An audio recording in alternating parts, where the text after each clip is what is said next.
noticed a piece of paper with something written on your seat when you came in, please can you stand up? If there was something written on your chair, put the paper down. If you just notice, just stand up. Hey, some people threw it away. Oh, you left the seat. Is that was reserved seating? Okay. Alright. Don't read it all. It's too late. How many of you sat on it? Anyway. Okay. Which of you, if you didn't read it, sit down. As soon as you saw it, if you didn't read it, just sit down. Okay, so the rest of you ready? How many of you remember what's written on it? If you can't remember what's written on it, sit down. How many people are standing? Okay. You remember what's written on it? Not completely, but somewhat, somehow.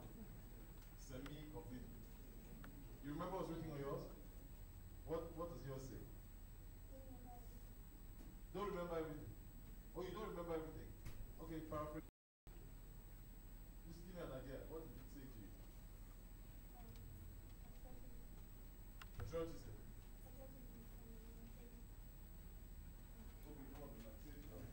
Patriotism is fundamentally. Okay, say it. Okay, just tell me the message. Don't say it word for word. Patriotism is fundamentally a foundation that we come together and another country. Let's put our hands together for her. Come forward. Come receive the gifts. Can you remember yours?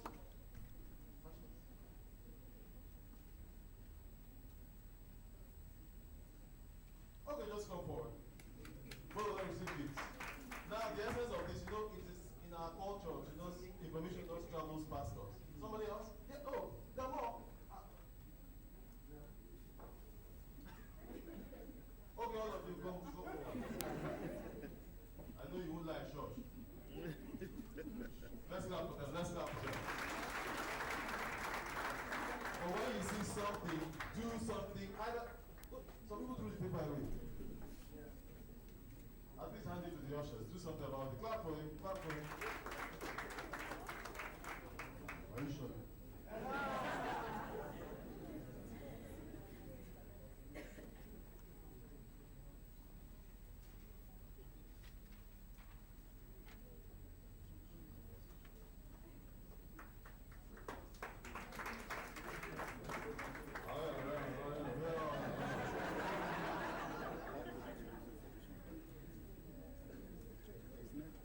Let's clap for them.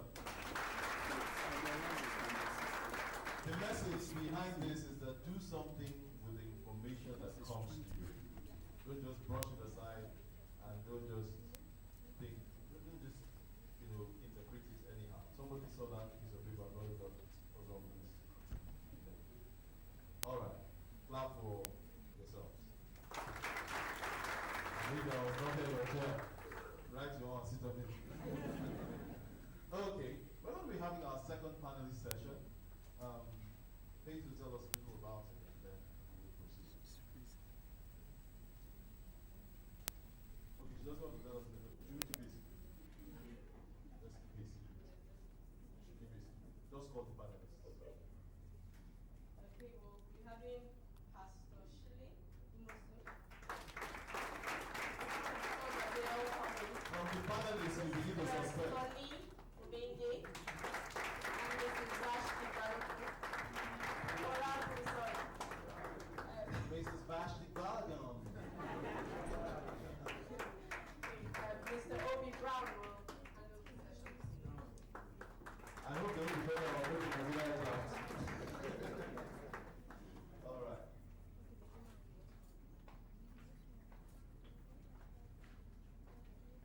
Good morning, everyone. Welcome to the program. Thank you for joining us. Just to reiterate what Pastor Fendi said, he said that when you see information, don't just rush aside. When I did come in, I read something interesting on the door, and it said if a dancer is more celebrated in the community than a scholar, then that country ceases to exist. let me put it another way. If a comedian is more celebrated than a professor, let me even put it better. When a politician becomes more celebrated than a technocrat, then a country is in trouble. Our session today is going to be talking about how we want to upgrade our politicians, or how we want to upgrade politics, or how we want to upgrade the political workers. You know, and I do remember that last year we had a session here with Patrice, where people came to talk about political parties, and some people came to sell us brooms. We hope that those brooms will be used to do some house cleaning in 2019. I remember them very well. They were selling brooms to us. So, how do we do the house cleaning in 2019? The word on the street growing up, usually, when you know that the sun will always shine in the morning as long as you're alive. The next thing you hear is that politics is for dirty people. Politics is a dirty game. You know, and honest people shouldn't do politics. That is sort of wisdom we get from social studies, from civics, and from the parents. But what we have is that we've had politicians who have sort of, you know, reinvented themselves, you know, all the time. They have always been around. There are politicians who were in politics in the 1970s and are still very much in politics right now. They sort of are very entrenched, right? And we know them. We usually would call them names like they're fetish, they're not intelligent, they're bad people, and things like that. What do we do, okay, to upgrade our political actors? So I'm going to have every member of all the panelists, you know, give their opening thoughts on this, right? What do we do about upgrading our political actors? I'll start with Master Shibi. Yeah, thank you. What do we do to upgrade them? I think within the political space itself, part of your opening thoughts were, you know, stuff people say about politics being dirty. Obviously, it's important for everybody, I mean, those who believe they have the skills and the capacity and the abilities to change nations, to change economies, to understand that politics is not dirty. Politics is just a game, it's a space that you need, it's the platform you need for governance. For every one of us, I mean, those who don't participate, politics determines the cost of their life, determines the cost of things, eventually determines whether a country is in recession or not. I think what has happened is that space, the political space has been conceded to people who are inferior in thinking, who are inferior in mental ability, who are inferior in morals. That space has been conceded by people who have higher values, better capacities, better abilities to change the society. So, first of all, we must carry the consciousness that this is not a dirty space. This is a space where we all need to actively participate in. I think it's important for us to get that. That for me is the first thing. That would be my own thoughts. Bryce, over here, please. One, upgrading our political actors. For me, the present crop of political actors cannot be upgraded. Little or nothing that can be done with this present crop, because regardless of the political parties they belong to, regardless of their ideologies, regardless of what they believe in, they are already set in their ways.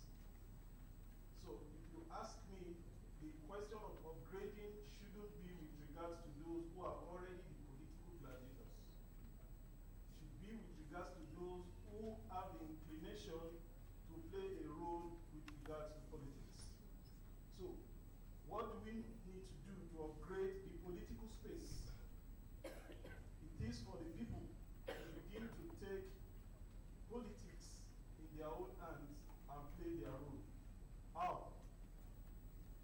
By beginning to first come to terms with the fact that everything that has to about us. And so if it is about us, we cannot leave it to the details and what it's all about. So that from the kindergarten to middle school to high school, children learn that politics is about service, first and foremost, and like you said, it's about us. So that they know that they have a stake in this. So you can't allow any other person come, especially because your life depends on it, your future depends on it, the security of your family depends on that. I told my students in class one day, you pay SUG fees, and you don't ask what this SUG fees is about, and you sit down here and you want to be leaders of tomorrow. It's unacceptable. So that you know why you're paying whatever you're paying for, and you know where it's going to. So first and foremost, we need a paradigm shift as a people, where we are taught that from the cradle, politics is part of life, is not for a select few, it's for everybody who makes him or herself available. Thank you, Mrs. Ash. I'm going to direct one question to you. If my name is Olaji Adegoke, right? I want to play politics in Plateau State. That sounds like a contrarian, statement. It sounds like I can't. Yeah, because this is not where I'm from. We know that the Constitution should allow us to, but there is a culture that has made it, that has disenfranchised us, that kind of thing. So, what do you want to say to somebody who is not an indigenous, whose name is Ikechuku, and wants to play politics in Plateau State? I would first of all, recently the federal government brought up a proposal to reintroduce studies in history in schools. If I become the commissioner of Plateau State tomorrow, which I hope to be on Sunday, I would enforce that. This is the reason why I want to do that. Nigeria, or being first and foremost, we're human beings. Before race or state or what have you, we have nowhere else to go to. These people you claim are not indigenous have been here forever. If you look at the resources that come into Plateau State, over 60% are contributed by non-indigenous. So how would you say that it has to be indigenous? I'll give you an example. I have a very good friend who is Igbo, who is in my institution. And the DBC saw that this guy is hardworking. He released money, go do some study abroad and come back. And they almost killed him. Why are you doing this an indigent? And the question is, do we have indigenous who are qualified? If we do we have indigenous who are hardworking? Because this guy had the combination of both. Hard work and sincerity. They will do meetings, money will be left, 20,000, they'll say, let's share it. And this guy will insist on returning the money. So I, for one, voted that he has to go, and by the grace of God, he's coming back to add value to that institution. So by the time we remove, that's why I said paradigm shift. If we remove the issue of religion, tribe, which are the demons that plague us as a nation, if we remove those things, then definitely nations will move, or we will move. This is fantastic. Before we move on to the next question, I want us to go on this table. Do I have any questions, any follow-up question on this from the audience? Anyone? Expect KCC to give me some questions. Do we have any? All right. So let's move on. We're talking about. There's one. Oh, behind me. Fantastic. All right. Yes, please. Is there a microphone?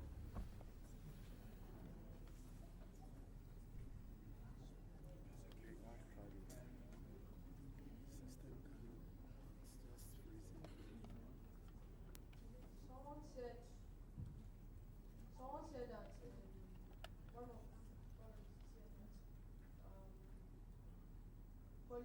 not actually politics. I agree with that. But if it's some other kind of person that does not agree with that, can't we, if there are students that want to become politicians, like I want to become, can't we change politics for the better? If there's a way we can change it. All right. Okay, I'll throw that question to the rest of you. The way we are in Nigeria, we've seen politics as a source of livelihood, as employment, and that is why you ask somebody what is your occupation, he says I'm a politician. which is rather unfortunate.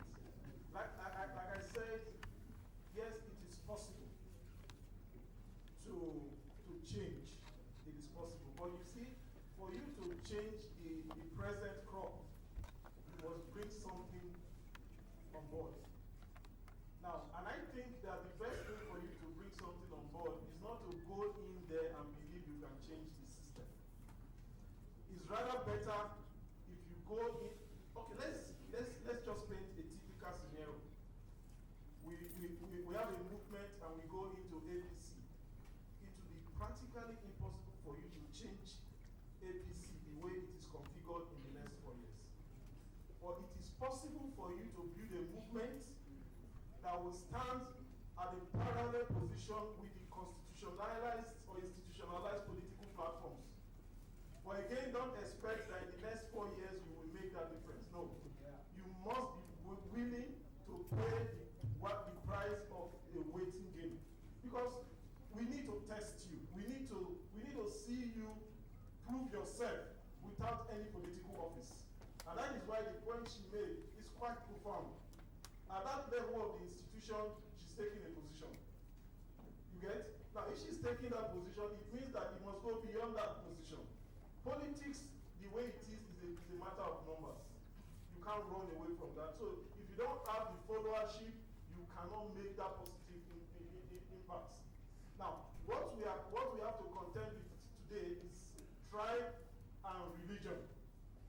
Tribe and religion. So, if you want to break that stronghold of religion or tribe, you must be able to prove yourself. And how do you prove yourself? That without regards to these considerations, I've been able to make a difference with regards to issues that have arisen and my contribution to those issues. Fantastic. Thank you very much. So let me talk with Associate Elizabeth and talk about the character traits we want to be able to see in someone who we would consider as a political actor that we want to queue behind. You know, what we want to see in that kind of person. All right? I mean, currently there are arguments about politicians versus technocrats, you know, and things like that. So, do we want to define these people that we want to change, all right, and not necessarily upgrade, as across broad, you know, categories, politician, technocrat, or more minute character traits that we can see, we can measure, and we will probably evaluate? Yeah, I think obviously one of the things we must come to terms with is that politics and governance itself throws up complex realities. The realities of governance, politics are complex, and unfortunately, most of the time they don't appeal to logic or objectivity. So the idea of saying, okay, somebody is a technocrat, this one is a politician. Why? It's because he doesn't understand politics. He understands governance. But he cannot get to governance without going through the route of politics. That's the reality. And we that are agitating, I will hope for a day in Nigeria when rather than agitate and protest that government wants to sell some asset, we agitate and protest that we want a federal system that is workable, that is real, not this one we have, where it becomes lucrative just to become a politician and stay in political office. If we have a workable federal system, a Patutomi doesn't need to want to be president. He can go and be local government chairman in his village. He will change things there. Imagine a Femi Adesina who becomes whether the commissioner of agriculture in a state, and he changes it. This behemoth of the federal system that we have will never allow technocrats come into governance. So that's an area where we can protest. Fantastic. Let's thank you very much. Thank you, sir. Let's have some information that will be projected on the screens, and after that, we'll wrap up the session.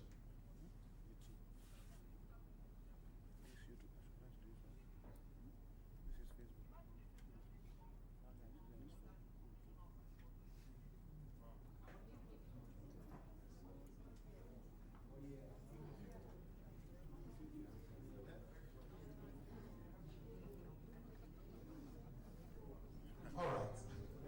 This is sobering. This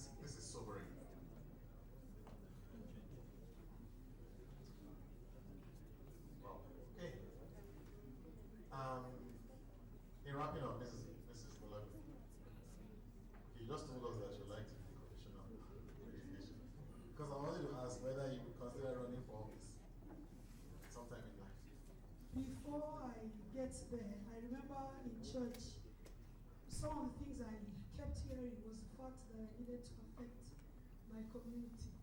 And I think why, because I heard people murmur it was a long time ago, why it seems impossible now is because of the way we have gone off that for a long time.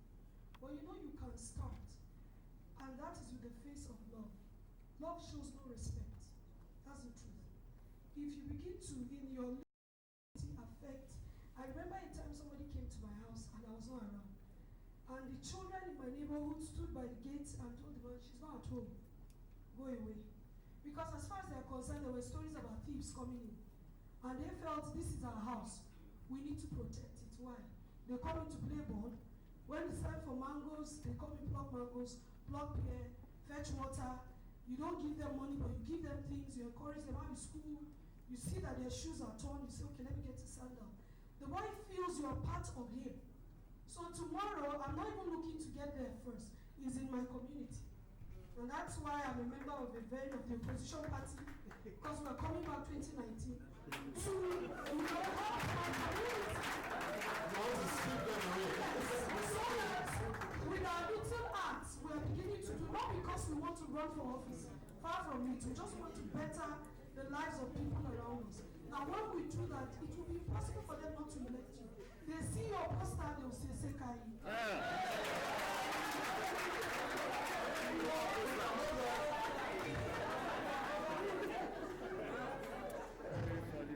We can make that a profession, perpetually in opposition. So that once you install one political party, you don't move to the other, so you put these ones on their toes. I like that. Barrister, how involved are you in politics right now? Did you ever want to, run for an office? In just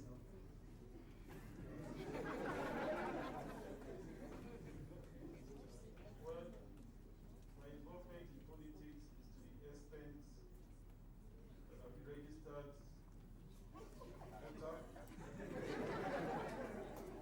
And I make sure that I vote. I make sure that I vote. And I must make this point. If I say that politics is about numbers, it only means that it is those who vote that can change the outcome. It is those who vote. But the tendency is that usually, and I think I can say it, we always take a backstage.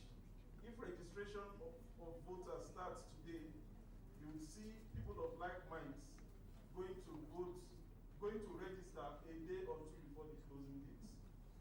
Those who are politically inclined, those who are politically aware, are already out registering from the first day. So by the time you are clamoring for extension, indeed, registration materials are moved from your polling unit to the other areas where people are waiting.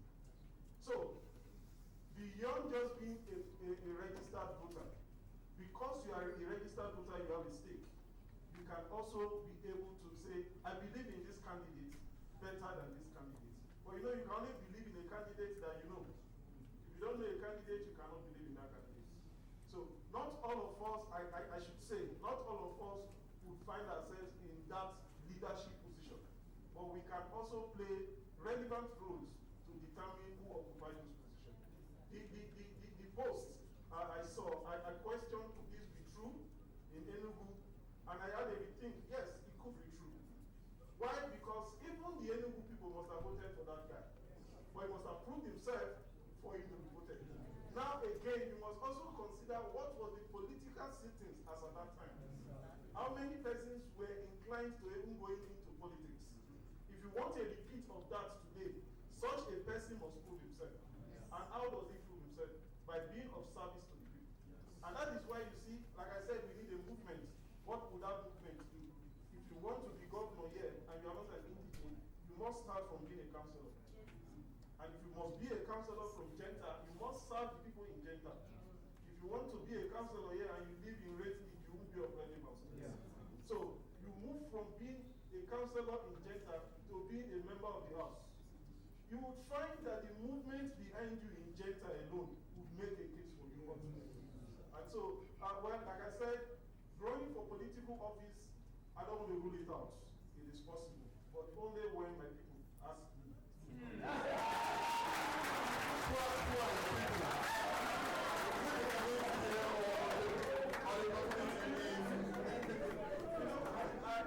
I had the opportunity once to contest, or well, I was asked to come and contest in my village.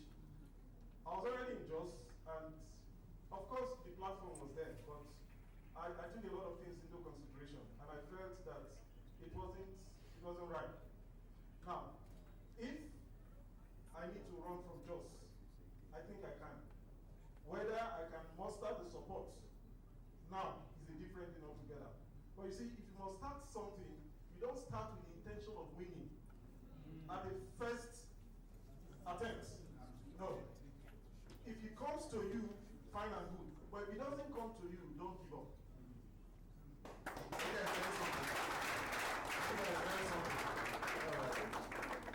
In wrapping up, Socially, so we know that Nigeria is the biggest consumer of Facebook in Africa. One of the biggest. Yeah. Right? And we have seen movements, okay, that change things on social media. In fact, the last election, right, had a very strong, showing on social media. There were a lot of people who were convinced or unconvinced about what went on social media. What would you say, or what would your council advice be with regards to starting and running a movement, with very strong social media, right, campaigns, perhaps in talking about a candidate or selling an idea, all right, or selling a philosophy about politics and how we ought to think, all right, about the political space, how we ought to think about choosing candidates wisely. What would you say is the role of social media and how we ought to use social media to do that? Yeah, I mean, obviously, it's no understating the impact, the capacity of social media to actually bring change. I would direct my thoughts and advice to not to those within the political leadership space, but to those of us who follow them, who elect. The truth of the matter is that in Nigeria, there are a lot of people who vote who are shallow. And we must find a way to develop the system where we begin to enlighten and educate people, provoke them to deep thinking. Okay? Because you can't have a situation in Nigeria where somebody will win election just by going to sit down with some people in the auto park and eating amala. And he wins an election. You understand what I'm saying? That says to me, that says a lot to me. Okay, so the first thing we need to do, I believe, is an awareness, is to sensitize our people to deep thinking. A lot of people who criticize this present government, the only reason is that they are not benefiting from it, they benefited from the last one. A lot of people supporting this one is because they didn't benefit from the last one, they are benefiting from this. And we who vote must be able to slice through it. And it's not something you do superficially. For those who use Facebook, I think we need to quit just sending all those things that are not true. I think we need to begin to critically engage. To select a good leader, honestly, is not something you just wake up and do. It needs a lot of deep thought. You need to follow the person. You need to follow their track record, just like he said. But unfortunately, as of now, the majority of us who vote, Facebook and social media is just a means of throwing falsehood.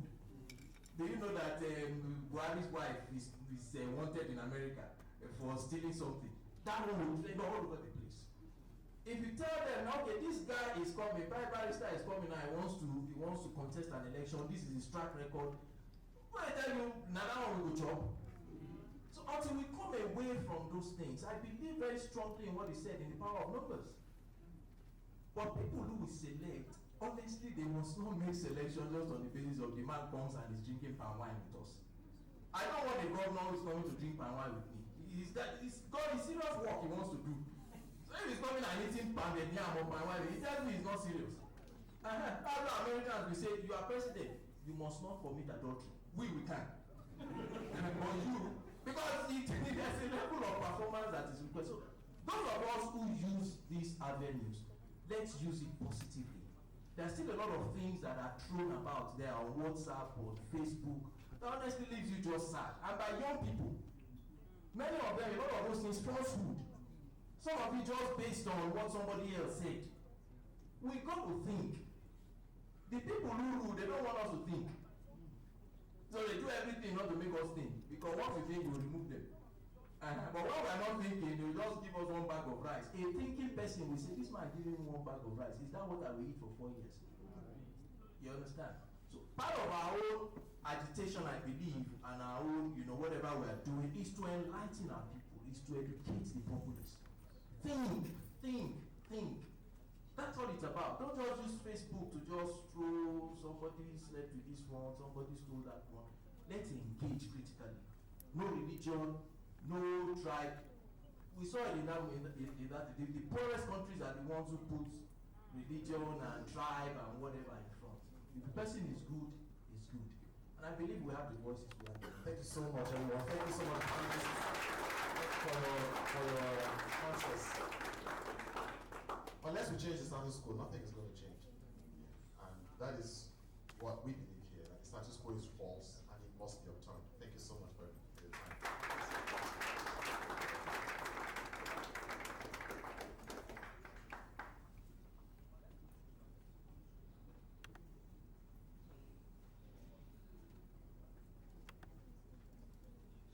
Throughout this segment today, we have scrolled through some of our heroes past, men and women who fought valiantly for the success of Nigeria.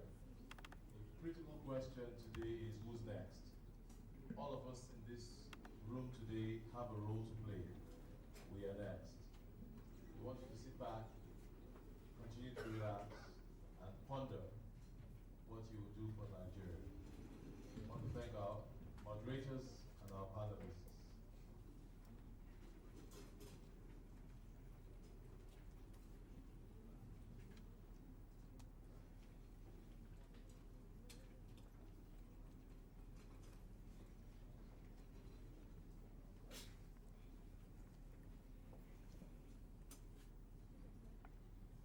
Thank you so much, and deeply appreciate the media team for putting together this wonderful event, and especially the panelists and the moderators, and what's that? Past? Oh, okay, present. I was going to contest that seriously. Yeah, I really want to appreciate the moderators and the panelists. I've just been informed that there is a gift voucher of 5,000 for every panelist, worth 5,000 naira in any top bookshop. Is it a top bookshop or anyone? Let me confirm. A particular one. A particular bookshop in town. You're going to get a gift voucher. You can shop for books to the tune of 5,000 naira. That's the gift.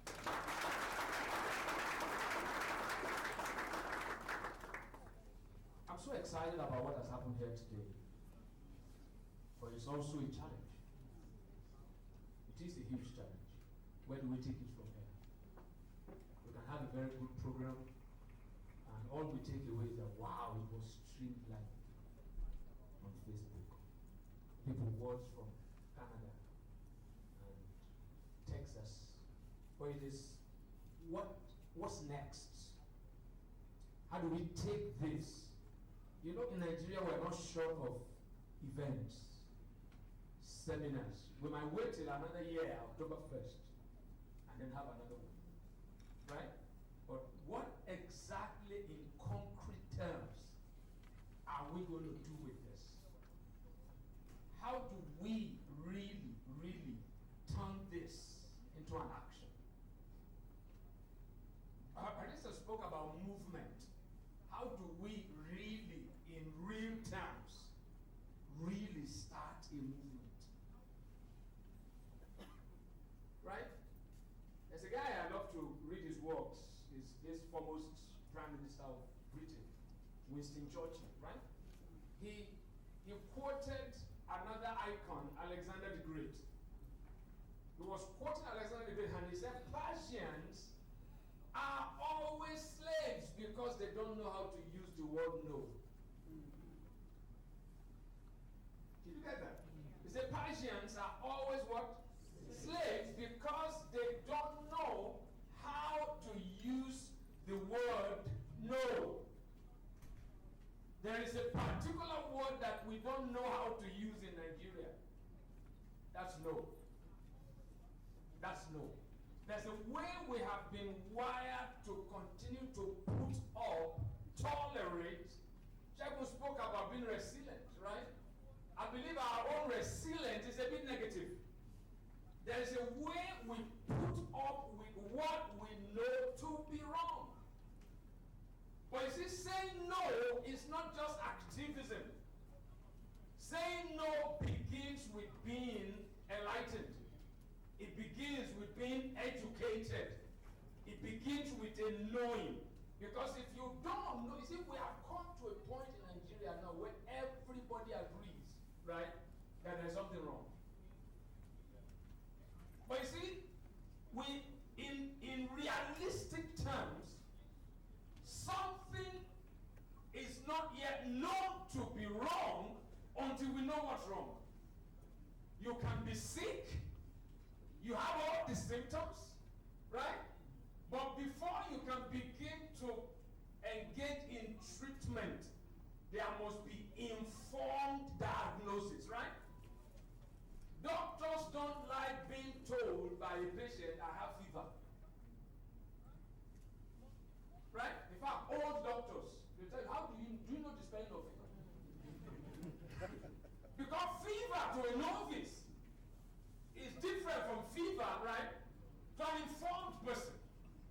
So just describe to me the way you feel. Then let me decide you have fever. Because it takes skill, right, to say this is fever. To say this is fever. So where is the starting point? Where do we go from here? Because Nigerians, you know that complaint is therapeutic. If you complain, if you just vent anger, it has some therapeutic effect. That's why in Western nations, they have squares, public spaces. You can just go there and shout. Nigerians will love it if we parade all our senators and we just say, worker, it's shaking. And we just stop, and then honestly, it will give you some level of, it will give you some level of comfort. Like the man who met the guy who owed him in church. And he's been raving at home. Where I see that guy. So he saw the guy in church, and the family asked him, you saw that man in church? What did you say? I eyed him.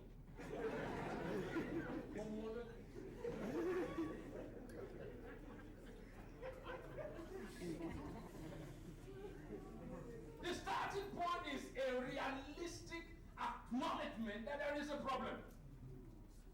But we don't know we have a problem until we know what the problem is. Because it's simple to say our problem is leadership, right? Even those in leadership positions are blaming their predecessors. And I like that guy who said, you are one of your predecessors. If you are blaming the past for our current predicament, you are part of the past. Because sometimes it's so simplistic. Right? By the way, bad leaders are functions of a bad society. So if you say leadership is bad, that's why I told Nigeria, if you abuse Mrs. Jonathan, if you abuse Jonathan as clueless, that's who you are. That's who you are. There must be a realistic acknowledgement that there is a problem. And that happens when we really know what the problem is. Our problem in Nigeria is shown in all the things that we have actually said. We have a human capital problem. What do I mean by that? I'm using an economic term, but in a very general way. We have let me put it in Lagos, we have people quality problem. The quality of people in Nigeria is falling. Everything we do lacks, it smells with mediocrity.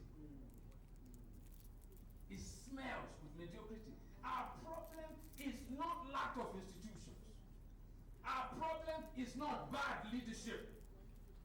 Our problem is human capital. And I've come to this starting point. Whatever place, vocation, activity, interest, business that you find yourself in today, commit to skill acquisition. Value training.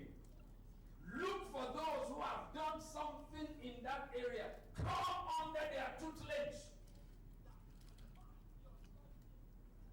Develop yourself holistically. You know why? This dust will settle. The dust of lack of development, economic crisis, social crisis, political setbacks will settle, but it won't settle. There are people who can replace. Right? You spoke about movement, you spoke about parallel structure, that's okay. But I thank God you also mentioned something about time. Nigerians want a quick fix. Let me announce to Nigeria, to the global space, prayer will save Nigeria. Am I saying we shouldn't pray? But let skilled people pray. Let informed people pray. In fact, the problem with Nigeria is that we pray too much. We don't cast our burdens on the Lord, we cast our responsibilities on Him. The church has taken over from God. Pastors promise what government, should do. They say God will do it.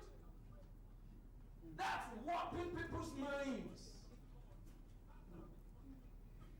The time has come in Nigeria for a revolution to be unleashed. Before you begin to say, hey, PD, be careful. I am not talking about bringing cutlasses and guns and things like that. That won't work in this day and age. Remember when terrorists have been fighting, they've not won. It won't work in this day and age. But we are talking about a mental revolution. A revolution of minds. This only happens when people, regardless of their vocation, they find themselves begin to appreciate the value of training, acquisition of skill, honing of skill. When we commit to always, whatever I am doing, I want to be the best. I won't eat of other rice that is loaded with stones. It doesn't matter whether they write made in Nigeria, proudly Nigerian way. If you don't come good, I will not patronize it. But you see, when people patronize stuff on the basis of sentiment, you promote mediocrity. It is a stupid campaign to say patronize Nigerian good. Check wise, where are they? Give them Nigerian form. Right? Give them Nigerian car. And even if the Nigerian car must be good. You see, that's going to be the demand going forward. How are you going to prepare for that? What are you doing right now? You are going to shoemaking. You have a lot of established shoemakers to contend with.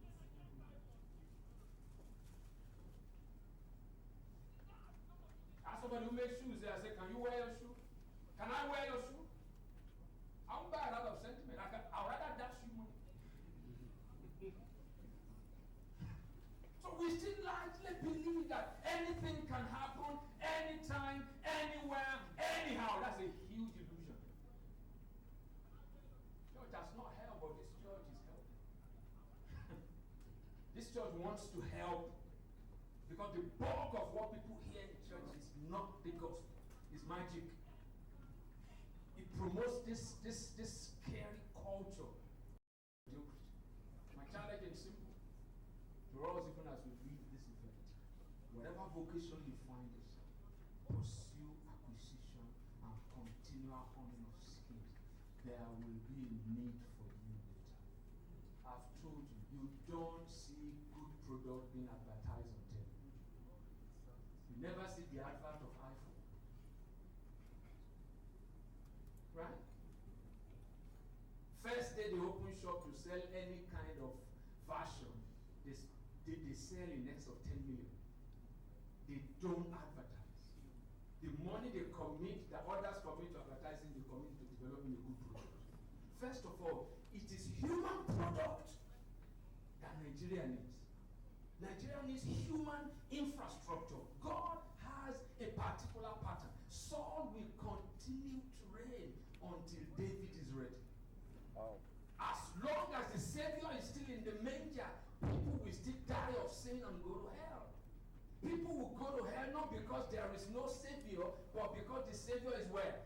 Is still in the manger. Nigeria is under the scourge of mind wasting and a devaluing spirit. Only few Nigerians are sounding forth. I agree with the statistics that only very few of us are corrupt. But huge percentage of Nigerians are weak in thought. There's a guy that ruled this country for many years, maybe about 7, 8 years. People only know him to be corrupt financially. You could give him a title that is more apt. What that guy gave us was culture. They call him an evil genius, right? What he gave us was culture. What he did to us is so small when you look at the fact that he plundered the treasury, but he gave us a culture of quick fix. He gave us a culture of sow today, reap tomorrow. He gave us a culture of settlement, whether settlement. That's what he gave us. From that time, you see, many of us are still, really under the effects of that. Anytime your relative is appointed to governors and you are happy, you are a victim of that culture. You hear your friend has just been appointed, economic advisor, and you are excited. What are you saying? He's going to make money and he will share it. It has to start somewhere. You need to reorientate yourself. I've told us in Nigeria, we can never have a political revolution. If I start a revolution, then we say you're an Ijaw man. If he starts, then we say he's an Ekiti man. But he said the way the Ijaw man feels hunger pangs is the same way the Igbo man feels. There are some things that unite us, and they're economic. They're economic. It is a long journey. I said it how many years ago that Nigeria's problem can only be solved in another 25, right? That's if we start now. Can you see that? Because we didn't start anything. If I'm pushing it forward, 30 years. 30 years. That's why I'm happy these guys are here. But what are they learning? What kind of skill acquisition? Right? Only the enlightened can say no. We celebrate mediocrity and we wrap it in scriptures. We've spoken about it many times in this church, and I really hammered on that last week. There is a culture of illiteracy in Nigeria. There is a culture of social illiteracy, academic illiteracy.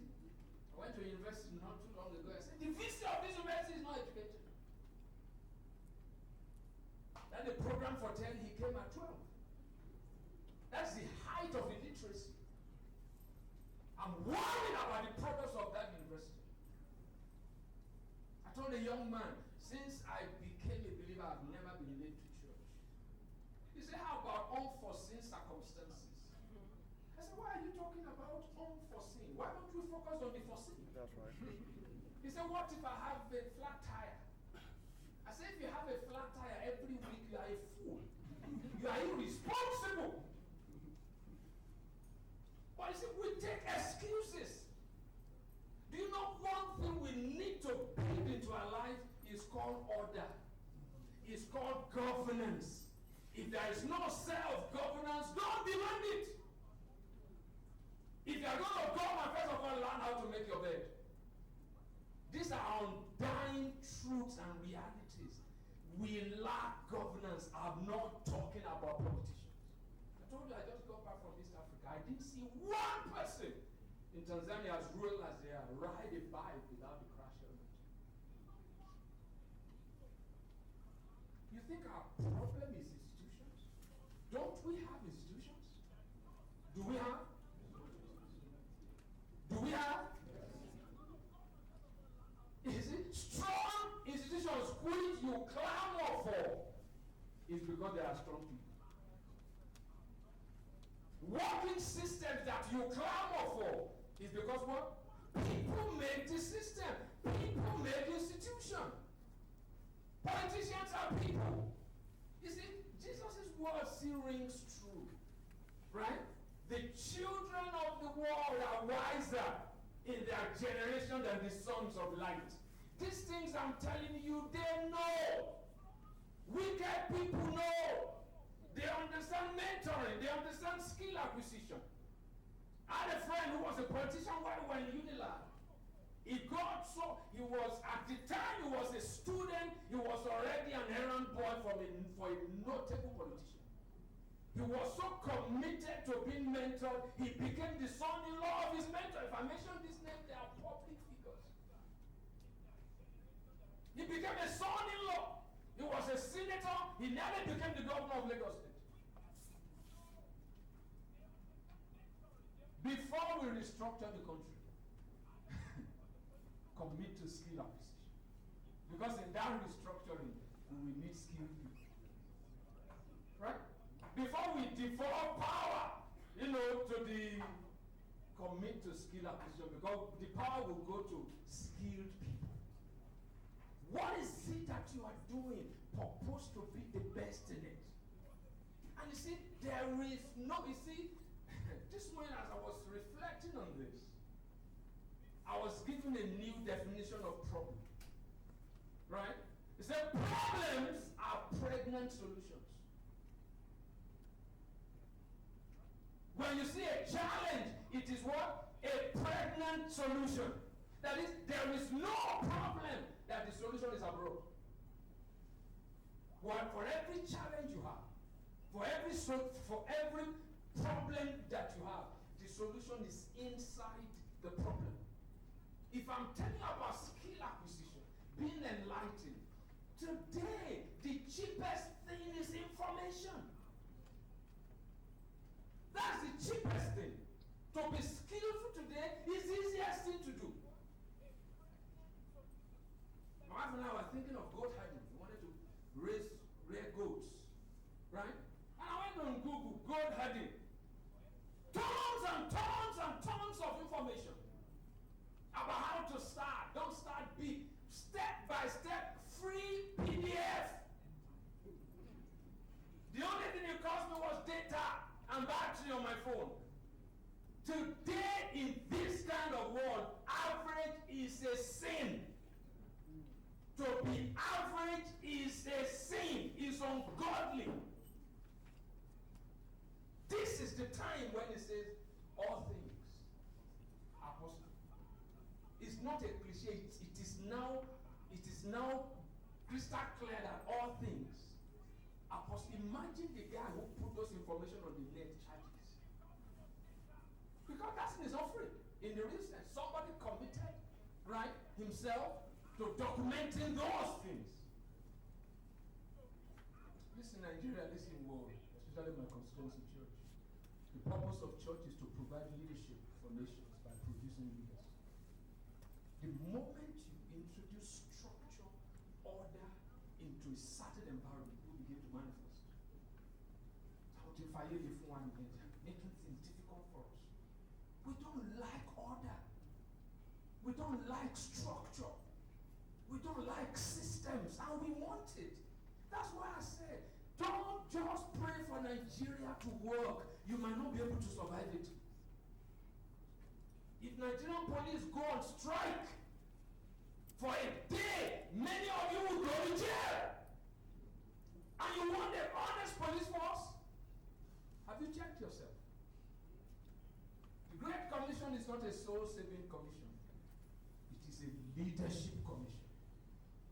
The world understands this thing, guys. The first step in setting up a business is not to print a business card. Somebody made mention of how to me how to start a political career from presidency. You don't even know what that is. Let's see how you fare with a family of 5. By the time they turn 18, 20, 25, 28, and everybody has an opinion. Is there something wonderful about politics?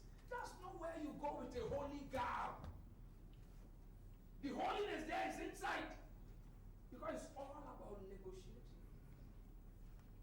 It's a people thing. Met somebody in the Philippines years ago. Say, I'm looking for that time in this country where I'll be able to stand on the rostrum, on the platform to campaign and say, Jesus is Lord. I said, get out of hell. I told him it was my lecturer. I said, get out of hell. That will never happen. And I saw the news from his country yesterday. Their president just compared himself to Hitler. I said, where is that man now? You want to stand and campaign and say Jesus is Lord? The song we took is only hell. Jesus is Lord. That's what we believe. That's not for political space. Sekai, I mean, what did you say? Seki, that's the language. But how do you meddle with that? Why I believe in movement as parallel. We set up movement barista to engage. We go into where these people are having our own block to negotiate. Right? And we begin to chip off. We We can't succeed by setting up something parallel. No, the kingdom is always about engaging, it's about infiltrating. We have to go in there. Everybody celebrating Lee Kuan Yew today. He joined the political party that he hated. He hated the communists. But he joined them as a platform to win. And he turned against them, right? That's how to do it. That's why we train them. We want to train these guys who are interested in politics from this. We want to train those who are interested in going into business. We want to harvest art for transformational purposes. That's what we want to do here. That's what Nigeria needs, is human capital. I was sharing with Professor of Pharmacy. I said, is there a way where people who read pharmacy, is that tied to a national vision? Or we just churn out pharmacists? Right? The government might not do that, but if our children are going to read law, if they are going to read pharmacy, if they are going to read MBA, it should be tied to a big vision. Before the things we clamor for in Nigeria come on stream, let's prepare ourselves. Right? Let's commit to training. Let's commit to skill acquisition. Let's commit to socialization. Let's get some civility going. Let's know that things can work. Right? Let's believe that things can work. Let's believe that justice can reign. Right? Let's believe that righteousness can win. But it's not instant. It is not instant. Critical points we have today. Nigerians don't know what Barrister said, that politics is about us. And what is about us, they leave it to certain people. And you know what? You leave it to those you hate. No Nigerian love politicians. The problem we're having in Nigeria is not devoid of solution. If you cannot see this possibility, you will not be able to pay the price to acquire skill, to get trained, to get mentored. Guys, we're not there yet. The journey is still far. And you know what? If you are hearing me, that's good news. That I have time to prepare. 2019, Nigeria won't get better. It won't get better. Which year comes out 2019? 2024. Huh? If we do something now, you won't see the effect in 2019. Right? If we're saying where to start, it's first of all start as a counselor. What is the sphere of influence of a counselor? How many households? Limited. But that's the start. Are you willing to start something? Or you want to start from, I don't know where the government house is in my state. Unless it's a refuge, I don't know. Huh? Little refuge or big refuge or whatever. Are you willing to start something? Commit to, submit to order, enjoy restriction. Right? Can you give yourself a report of how you spent your salary? You set up business in Nigeria, nobody asks you for return. Can you do a return to yourself? If I ask you here, how much do you spend on airtime in a month? That's where it starts. Whatever you are asking for doesn't come without a price. If you want good roads, you can't travel from here to Ikiti without any toll gate. And you want good roads. It doesn't work like that anyway. Maybe Street of Gold in heaven. Maybe there are no toll gates there. Right? But let me tell you, you must be willing to pay the price. We're negative. Sandra said, economic recession simply is you are broke. There's no indices. You are what? You are broke. That's all. That's it. Farmer language. You are broke. It's not you want GDP is shrinking and all those kind of things. It's not only you they lose, they lose me. You know? Lose me. I'm talking about the rate of the naira. May I bought the dollar for 197. Look at it now. Guys, are you willing to start something? Right? Are you willing to look at what am I doing right now? How do I improve myself with the vision that you are going to be living? Mediocrity, this world repels it. We're discussing about Lagos on our program. We said Lagos is another country. Right? It's another country. You know why? It's skill, it's excellence. If you are not good enough, you will just go into oblivion. You have to come good. You need to come good. The driver who took me from the airport, that guy will qualify in as a chartered tour guide.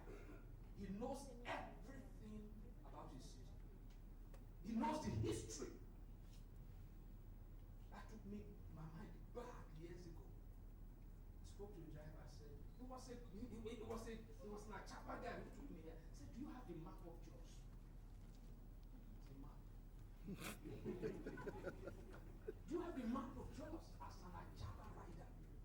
So that somebody comes and says, I'm going to somewhere around town where this is. And you say, that's it. You will be different. And you can't charge 50 naira. Because you have value. You can't charge. Is it not an indictment to say that where people worship God, they are the poorest? It's not an indictment. Have I not told you that many times in this church?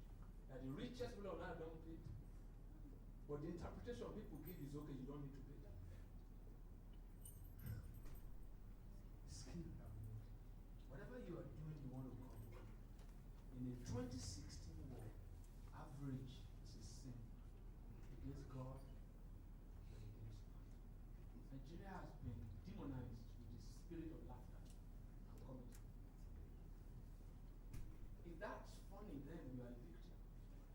You should make it cry. You should make it cry. This is not something we end with prayer. Or we can sing the last stanza, right? Second stanza of our national anthem. And still know that, you know, all this thing I've said, it's not that we are backing out God. No, that's not the point. But we are putting God where God really is. How does God express? I said it years ago here. If believers read the Bible, over 90% of believers will be self-employed. There is no book that is as economic as the Bible. You will have to search far to look for heaven and hell in the Bible. But economic principles dot every page. of hard work, principles of excellent work. Imagine the sky, you have to put the sky out of the way before you can move.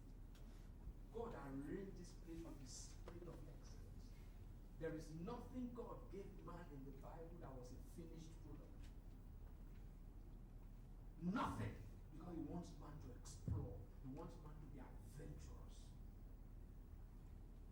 Let's rise up.